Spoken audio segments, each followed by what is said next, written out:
تیرا کلام رہے گا قائم پہاڑ جب نہ رہے خدایا، تیرے منہ کی ایک بات بھی ٹلے گی نہ چاہے کچھ بھی ہو۔ عزیز ناظرین، میں ایاد ظریف آپ تمام دیکھنے والوں کو ہمارے روز کے بائبلی مطالعاتی پروگرام کی نئی قسط میں خوش آمدید کہتا ہوں۔ ہم ابدیہ کی کتاب کا مطالعہ کر رہے ہیں جو پرانے عہد نامے کے انبیاء اصغر کی لکھی کتابوں میں سے ایک ہے۔ گزشتہ قسط میں ہم اس کا مطالعہ مکمل کر چکے۔ ناظرین، جیسا کہ آپ جانتے ہیں کہ یہ کتاب ایک باب پر مشتمل ہے، اور جیسا کہ ہم نے کہا کہ اس کتاب کا اختتام ایک بات پر ہوتا ہے کہ سلطنت خداوند کی ہوگی، جو مستقبل میں مسیح کی 1000 سالہ بادشاہی کی طرف اشارہ ہے۔ اور ناظرین، آج کی قسط میں جو اس کتاب کی آخری قسط ہے، اس میں ہم خدا کی عدالت کرنے کے حوالے سے عمومی گفتگو کریں گے۔ خدا جس نے ماضی میں لوگوں کی عدالت کی، وہی مستقبل میں بھی کرے گا، یعنی وہ خدا جو عدالت ماضی میں کرتا ہے، وہی خدا عدالت مستقبل میں بھی کرے گا۔ آج کی قسط میں ہم خدا کی عدالت کرنے پر غور کریں گے تاکہ ہم سب سمجھ سکیں کہ خدا کیسے اور کیوں عدالت کرے گا۔ لیکن پروگرام کا باقاعدہ آغاز کرنے سے پہلے میں اسٹوڈیو میں آئے خدا کے خادم کا خیر مقدم کرنا چاہوں گا۔ خوش آمدید بھائی یوسف۔ شکریہ بھائی۔ اور ہمارے آئے دیگر مہمانوں کو بھی خوش آمدید۔ بھائی یوسف، خدا کی عدالت اور خدا کے غضب کی بات کرنا ہمیشہ سے لوگوں کو زیادہ پسند نہیں، کیونکہ لوگ زیادہ تر خدا کی رحمت کو پسند کرتے ہیں، یعنی کہ خدا کی مہربانی کو، پر خدا کا غضب، خدا کا انتقام لینا، خدا کا شریروں کی عدالت کرنا، اس پر بات کم کی جاتی ہے۔ اس سے پہلے کہ ہم اس پر بات شروع کریں، لوگ کیوں خدا کے غضب یا خدا کی عدالت کی بات پسند نہیں کرتے؟ انسان اپنی دانائی میں اپنے دل کی خوشی کے مطابق اپنے خدا سے دور ہو کر جینا چاہتا ہے تاکہ خدا کی پاکیزگی کے معیار کے مطابق جینا نہ پڑے۔ سو وہ سوچتا ہے کہ وہ خدا کی عدالت اور اس کی سزا سے بچ کر نکل جائے گا۔ یہ ایک فریب ہے۔ در حقیقت اگر ہمیں لوگوں سے محبت ہے تو ہمیں ان کو خبردار کرنا ہے، اور جب آپ کسی کو آنے والی مصیبت سے خبردار کرتا دیکھیں جس میں آپ مبتلا ہو سکتے ہیں، تو آپ کو اس خبرداری کے لیے شکر گزار ہونا چاہیے، کیونکہ اس کا انجام نہایت خطرناک ہے۔ لیکن انسان دل فریب اور خوشائن باتیں ہی سننا پسند کرتا ہے، پر راستے سے ہٹ جاؤ اور انہیں اسرائیل کے قدوس کے متعلق اور کچھ نہ کہو۔ اور یہ ایک بڑی جہالت ہے کہ اگر میں خدا ہی کو نظر انداز کرتا ہوں جس کے سامنے مجھے کھڑا ہونا ہے، اور یرمیہ کہتا ہے کہ اب تم اس کے آخر میں کیا کرو گے؟ جی کیا کرو گے؟ ٹھیک ہے، شکریہ بھائی یوسف۔ میں اس موضوع سے متعلق آپ سے ایک سوال کرنا چاہوں گا کہ جب خدا عدالت کرتا ہے تو وہ عدالت کرتا ہے کیونکہ اس کے اندر عدالت کرنے کی صفات ہیں، کیونکہ ان صفات کے درمیان وہ قدوس بھی ہے۔ ہمیں خدا کی پاکیزگی کے متعلق بتائیں جس کے سبب وہ تمام شریروں کی عدالت کرے گا۔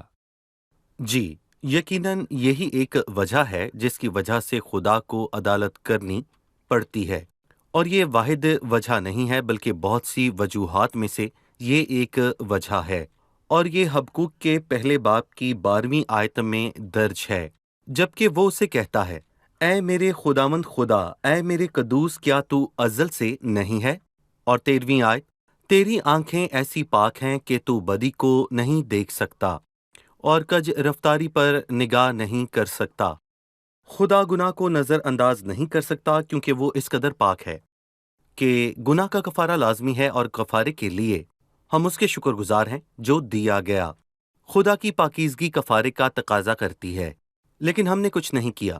ایسا نہیں ہے کہ میں نے غریبوں کو کچھ دینے کے لیے اپنی جان کو دکھ دیا، سو میں نے اپنے گناہ کا کفارہ دے دیا۔ میرے گناہ کا کفارہ اتنے سستے طریقے سے نہیں دیا جا سکتا، بلکہ اس کے لیے ایک بڑی قیمت ادا کی گئی ہے، اور خدا کی محبت نے اس کفارے کا انتظام کیا، اور جو اس کفارے کی تحقیر کرتا ہے اس کا کیا ہوگا؟ یہ تو ایک بہت بڑا مسئلہ ہے کہ کفارے نے سب گناہوں پر پردہ ڈال دیا، لیکن جو اس کفارے کی تحقیر کرتا ہے اس کے ساتھ کیا ہوگا؟ اس کے گناہ باقی رہتے ہیں اور اس کے لیے اس پر عدالت ہوگی۔ بھائی یوسف، آپ نے کچھ ایسے طریقوں کی طرف اشارہ کیا جنہیں لوگ اپنے گناہوں کے کفارے کے لیے استعمال کرتے ہیں۔ سو ہر خطا اور گناہ جو ان سے ہوا اس کے لیے وہ کچھ یتیموں کو کھانا کھلاتے ہیں تاکہ خدا کی رضا حاصل کریں۔ لیکن آپ نے کہا کہ یہ خدا سے معافی پانے کا ایک گھٹیا طریقہ ہے، سو آپ اسے گھٹیا کیوں سمجھتے ہیں؟ ٹھیک ہے، میں اپنے الفاظ تبدیل کیے دیتا ہوں کہ یہ شریر طریقہ ہے۔ کیوں؟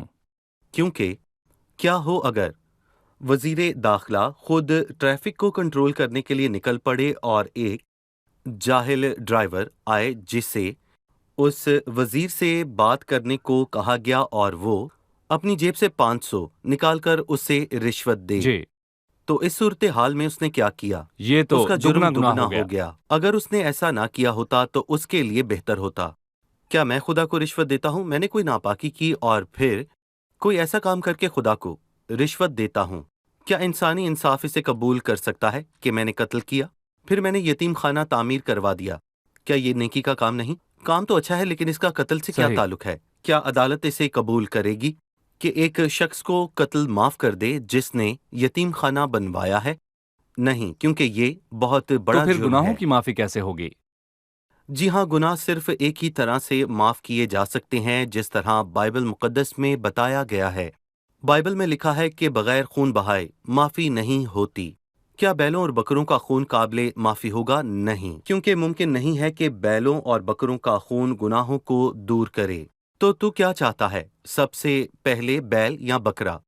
وہ خود کو اپنی مرضی سے پیش نہیں کرتا، اور دوسری بات یہ ہے کہ وہ محدود ہے اور وہ لافانی انسان کے لیے کفارہ کیسے دے گا؟ جانور شکار کرنے اور ہلاک ہونے کے لیے پیدا ہوتے ہیں. ایک انسان کی قدر سب آدمیوں سے زیادہ ہے، اور ضرور ہے کہ وہ خود اپنی مرضی سے خود کو پیش کرے. اور صرف ایک واحد شخص موجود ہے جس کے اندر یہ سب خوبیاں موجود ہیں، اور وہ صرف اور صرف خدا کا بیٹا یسوع المسیح ہے، جس نے انسان کا روپ اختیار کیا، جس نے اپنی مرضی سے صلیب پر جان دی، جس نے ہم سے محبت رکھی. وہ باپ کا وفادار رہا، اسے جلال دیا، اسے خوش کیا. تو اس عظیم کام کی تحقیر کرتا ہے، تو اتنی بڑی نجات سے غافل رہ کر ہم کیوں کر بچ سکتے ہیں جس کا بیان پہلے خداوند کے وسیلے سے ہوا. گناہوں کی معافی کے معاملے میں علاج خدا کی طرف سے تھا. صحیح. چونکہ انسان کے پاس اس کا کوئی علاج موجود نہیں ہے، کیونکہ انسان ہر طرح سے خرابی اور شر سے بھرا ہے، لہٰذا وہ خدا کو بھی انہی شریر اور خراب طریقوں سے خوش کرنا چاہتا ہے. صحیح. خدا نے مسیح کی صلیبی موت کے وسیلے سے اس کا انتظام کیا. اس نے اسے صلیب پر قربان کیا، اور اسی کام کی بنیاد پر جو مسیح کو قبول کرتا ہے، مسیح کی صلیبی موت کے وسیلے سے گناہوں کی معافی پاتا ہے، اور بغیر خون بہائے معافی نہیں ہوتی. آپ نے خدا کی پاکیزگی کی صفت کے حوالے سے بات کی، پر ہم یہ بھی جانتے ہیں کہ خدا رحیم ہے. تو خدا کی رحمت ہی ہمارے گناہوں کی خطاؤں کی معافی کے واسطے کافی نہیں؟ ٹھیک جی ہے. بھائی. اس سے مجھے کچھ یاد آتا ہے جو میں نے بہت عرصہ پہلے دیکھ رکھا ہے. جب میں بیرون ملک میں تھا، میں نے فٹ پاتھ پر کتابوں کو لگے دیکھا ہے، اور تب سے مجھے کتابوں کو پڑھنے کا بہت شوق ہے. میں عنوانات دیکھنے لگا اور میری توجہ ایک عنوان پر پڑی اور میں مسکرا اٹھا. اس پر لکھا تھا کہ خدا کی رحمت اس کے انصاف سے پہلے ہے. یہ ایک کتاب کا عنوان تھا اور اس نے مجھے سوچنے پر مجبور کر دیا کہ عدل ایک پابندی ہے ہر زمانہ کے لیے، اور خدا کی رحمت اس کے عدل سے پہلے ہے. میں اس کو غیر شائستہ انداز میں کہنا چاہوں گا، لیکن اس سے بات واضح ہو جائے گی. یہ ایسا ہی ہے جیسا کہ ہم خدا کی صورت بناتے ہیں، جی. اور اس صورت میں اب دیکھتے ہیں اس صورت میں کان یا ناک غیر معمولی طور پر بڑے ہیں، لہٰذا ذرا مثلاً اس کی اس کو صفات کے درمیان سمجھیں. عدم مطابقت اور غیر بالکل، ہم آہنگی لیکن ہے. اگر صفات میں مطابقت ہوگی تو آپ صورت نہیں بنا اس پائیں کے گے. برعکس ہم کہتے ہیں کہ خدا کا عدل اس کی رحمت سے پہلے ہے. آپ کا کیا خیال بالکل ہے؟ ایسا کچھ نہیں ہے کہ ایک چیز دوسری چیز سے پہلے ہے. اس طرح خدا کی صفات کی راست بازی قائم تو نہیں بائبل رہتی. خدا کی صفات کو کس طور پر بیان کرتی ہے؟ اسی کو بائبل میں خدا کی راست بازی کہا گیا ہے. یعنی کہ خدا کی صفات کی راست بازی صحیح. سے کیا مراد ہے؟ اس کا مطلب ہے کہ وہ بالکل ایک جیسی ہے، کوئی دوسری سے بڑھ کر نہیں ہے. وگرنہ اگر خدا کا انصاف اس کی رحمت سے زیادہ ہوتا تو اس کی رحمت اس کے عدل سے بڑی ہوتی، تو ان میں ایک اپنا اثر کھو دیتا. کیونکہ جب خدا انصاف کرتا ہے تو اس کی رحمت آڑے آتی ہے، اور جب رحم تو اس کا انصاف. اور کیا ہم تاریخ میں خدا کی صفات کی راست بازی کے متعلق دیکھتے ہیں؟ خدا کی صفات کی راست بازی سے کیا مراد ہے؟ میں اس کی منظر کشی کرنا چاہوں گا کہ عدالت میں ایک استغاثہ اور جی. وکیل دفاع ہوتا ہے، اور غالباً وہ ایک دوسرے کے خلاف بولتے ہیں. صحیح. ایک کا مطالبہ بے گناہی کو تسلیم کرنا، دوسرا سزا کا مطالبہ کرتا ہے. استغاثہ کہتا ہے کہ یہ شخص سزا کے لائق ہے، اور پھر وکیل آتا ہے، اس کے بے گناہ ہونے کی بات کرتا ہے، اور قاضی زیادہ تر ان معاملات کے بیچ میں الجھا ہوتا ہے. کیا ایسا ہوا؟ یقیناً خدا کے ہاں ایسی نامعقول باتوں کی کوئی وقت نہیں. تو اعلیٰ عادل کی مرتبہ کیا ہوا؟